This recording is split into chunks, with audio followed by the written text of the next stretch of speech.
Hi, it is Professor Schneiderman. It's Thursday, so you get another lecture. Quiz 3 is posted on Blackboard, so get that done before Monday. You should have read to the end of book 1 by today, and then for Tuesday, I'm going to ask you to read through to the end of book 2. And then next Thursday, you have a day off because there are no classes, so you won't see me again until the Tuesday after next Tuesday. So I want us to start thinking about the first paper. And remember, I said in the introduction to the class that we're really focused on learning from the text. So we're really focused on the way that the text is representing things to us. And for the first paper, I kind of have 4 things in mind that I think are really useful to analyze using just the text.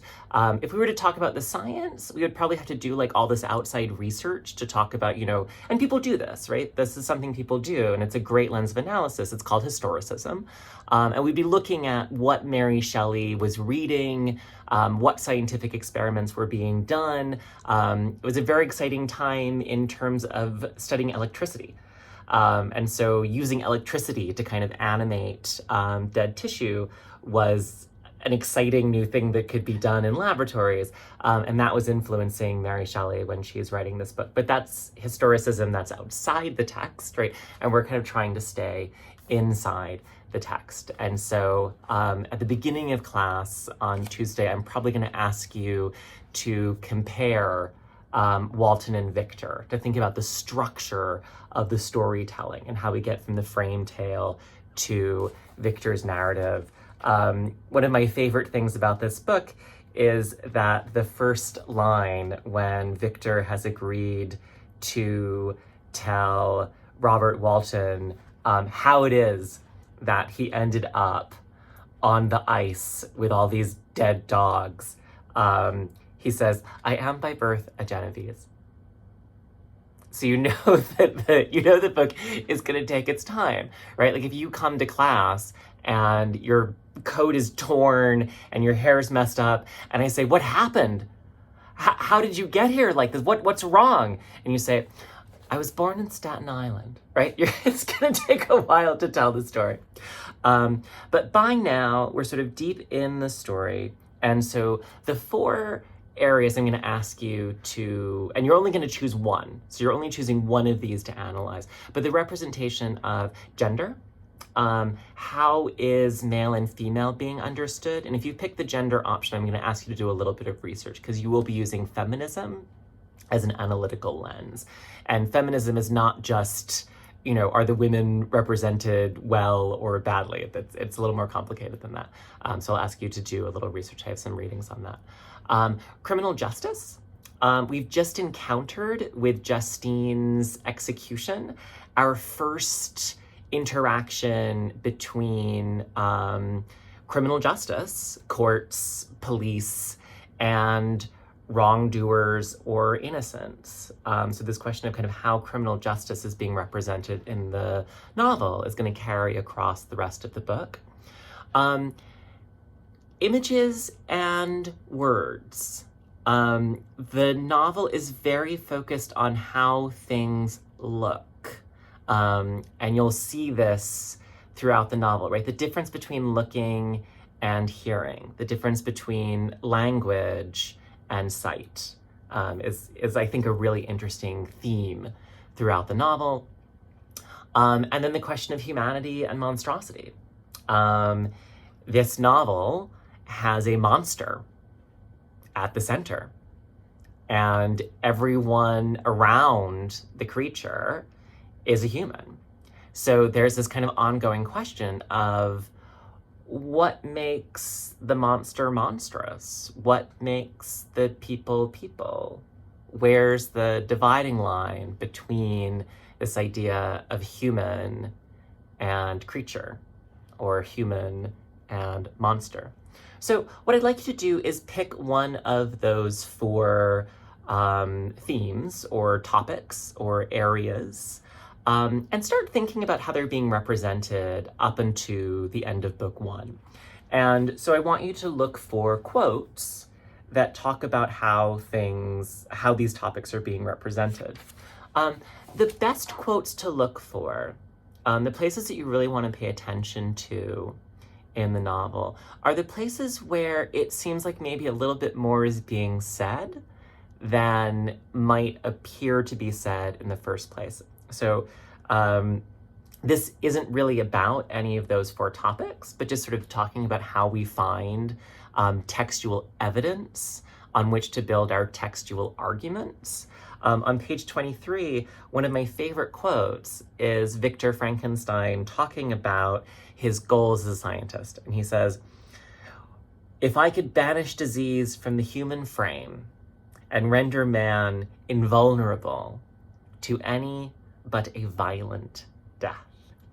And at first it seems like a really laudable goal. You're like, oh, that's really nice. He wants to cure all diseases. And, now that we're going through a pandemic, of course, like, we're really focused on diseases being really scary. But even as he's saying, I want to cure all illness, and he's really thinking about his mother, right? Like, he really wants to have cured Carolyn of the scarlet fever. He acknowledges that if you don't die of a disease, you die a violent death. And so when he says, if I could banish disease from the human frame and render man invulnerable to any but a violent death, he's actually acknowledging what is going to happen through the rest of the book. And William is our first victim of the violent deaths that are going to be the direct result of Victor's action. So when you're looking for quotations, when you're looking for which will become the evidence on which you're going to build your arguments, you're looking for things where maybe a little bit more gets said than initially seems intended at first. And I often compare this to buying a shirt. And if you think about going into a store for a shirt, just imagine for a moment that you're going into a store to buy a shirt.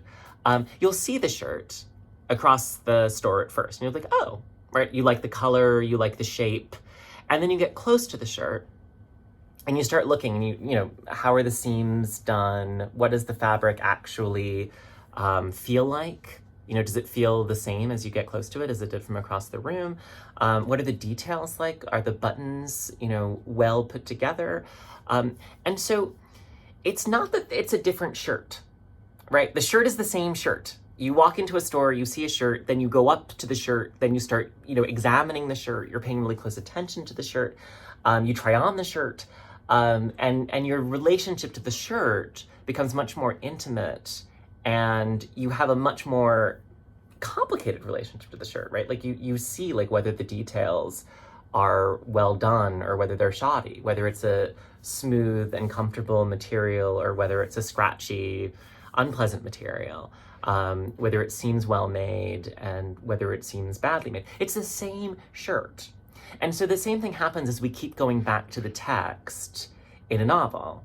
We're not reading between the lines, right? Between the lines is nothing but white space. We're only reading the words, but in the same way that we realize all these things about the shirt as we spend more time with the shirt, as we keep analyzing the text, as we keep reading the text over and over again, it shows us more.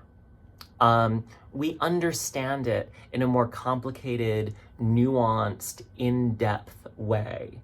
And so as we're kind of focused on this idea of textual evidence that then supports textual arguments, it can often seem like when you find these quotes, you're supposed to sort of like make something up, or you're supposed to read between the lines, or you're supposed to kind of, see something that isn't there. And it's not that you're seeing something that isn't there. It's that as you spend more time with something, it reveals more to you. In the same way that the shirt is the same shirt, whether you walk past it in the window or whether it's your favorite shirt that you've been wearing for 3 years after you bought it. But your relationship to it changes, and you're able to, at this point, you're almost, in this metaphor, you've almost become fashion students, and you actually are going to take apart the shirt and then use it to make new shirts. So when you're looking for quotations, make sure that you are just going back to them, but you will have a more complicated relationship to them. Okay, I'm at 10 minutes. I will see you on Tuesday. Make sure you've read book 2 for Tuesday, and make sure you do quiz 3 to get you ready for paper 1. And I'll actually post paper 1 so you can see it, but don't start on it until I explain it in class. Okay, thanks, bye.